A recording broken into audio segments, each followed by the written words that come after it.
10:39 p.m. October 30th, 2025, a dynasty ended. And the tears of joy that overflowed at the D.Y. Patil Stadium was a testament as to how badly India wanted this.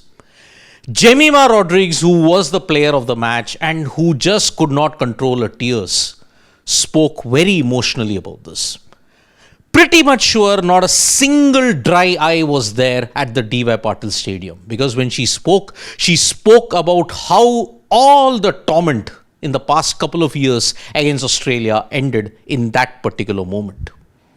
Because it was a very tough time for Jemimah Rodrigues heading into this particular tournament, because she was dropped. She didn't get off to a great start. Now in a clutch semi-final, she managed 100. But she highlighted her struggles as to how she had to fight her inner demons and make it this far. She's only 25, but she's had to undergo such a whirlwind of emotions at this time. She mentioned those emotions. Last year, I was dropped from the World Cup. As you would remember, in the T20 World Cup of 2024, she was not picked. She was in good form, but she was still not picked.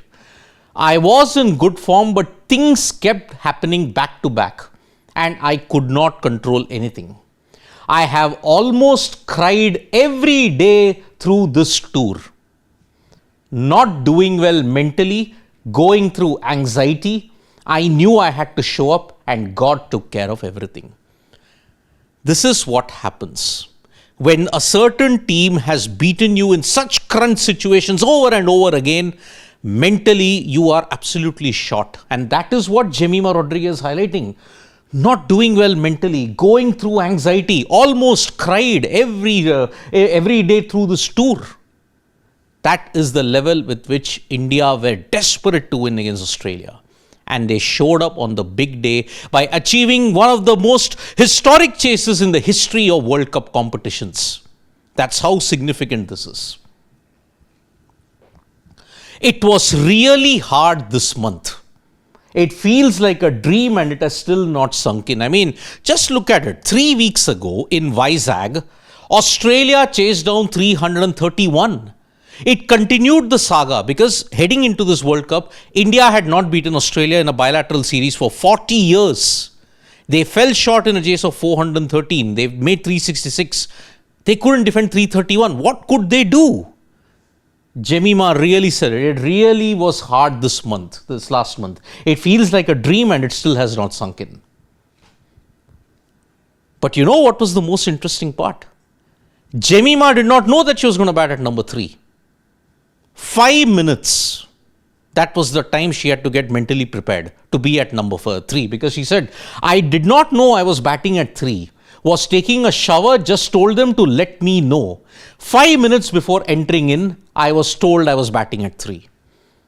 In order to gear herself up for a big pressure situation, to come in at number 3 after the dismissal of Shefali Verma, 5 minutes. Not the 70 minute that we are all talking about in Bollywood. 5 minutes. And she delivered a knock for the ages. But she insisted, this knock, this 50, this 100, it's not about me. Wanted to win this match for India and wanted to take this through. Ek hi naam sunai diya Jemimah ko. That was India. And she highlighted 2022, that Commonwealth Games final. 2023, the semi-final choke at Cape Town. 2024, although she was not part of it, but India still couldn't get over the line against Australia and in the league game. So many instances of India coming close and they couldn't beat Australia. Finally, on October 30th, they did it. But she was quoting a particular scripture in her head. She was quoting one chapter 14, verse 14 from the Exodus. That is what motivated her. Because what does that scripture say? Quoting a scripture from the Bible, to just stand still and that God will fight for me. I just stood there and he fought for me. Look it up. You can, if you have a Bible knowledge, Exodus chapter 14, verse 14.